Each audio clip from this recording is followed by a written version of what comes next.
Hi everyone, my name is Aaron, and this is Constant Velocity Lab number 1 in Physics 2111.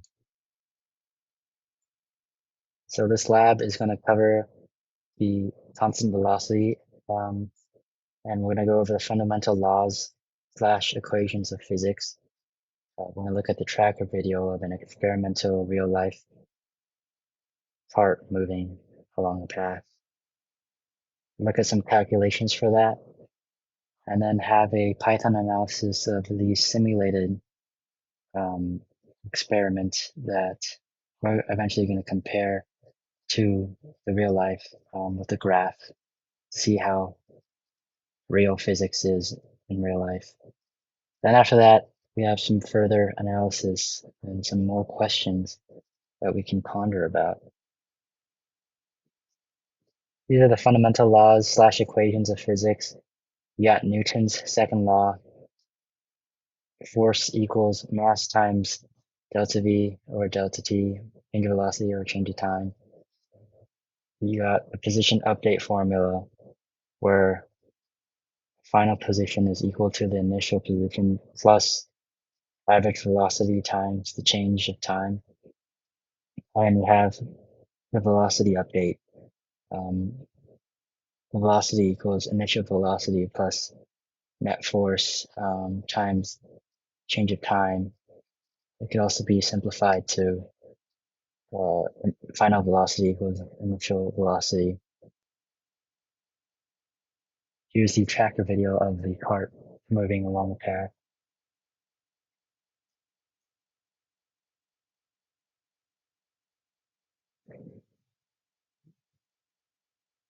Yes, here's the calculations for that. The total time of the tracker from when it started and stopped, where the object was in motion, based on recording, was 1.3 seconds. And the cart traveled along a 1.733 meter track, according to the video.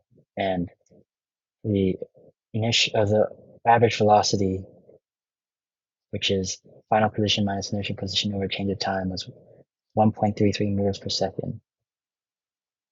The tracker's position is always negative 5.66 meters longer, so the velocity is actually 1.33 plus or minus 5.66, which is negative 4.33 on the slope tracker. So to match that, I'll put negative 4.33 for the x in the Python. So this is the code in Python. As you can see, it changed the velocity of the ball to negative 4.33. Here's the resulting graph of that. You can see the position versus time. The slope is constant because the velocity versus time graph is straight, so it's moving at the same speed the entire time. The simulated one is. Here's a graphical comparison of the simulation versus experiment in real life. As you can see, the simulation has a really straight slope.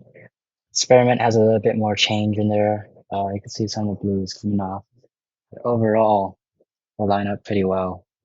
So that shows that physics is a real thing in life, and we should obey the laws of physics. Some further analysis. What if the x-axis and the y-axis were flipped? Then the slope would be positive for both the x-axis and the y-axis. Is it possible to determine the number of pushes and pulls? No, because the net force is 0.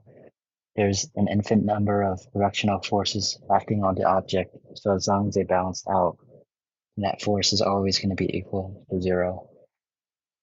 So that basically covers my lab constant velocity number 1. Thank you for listening, and obey physics.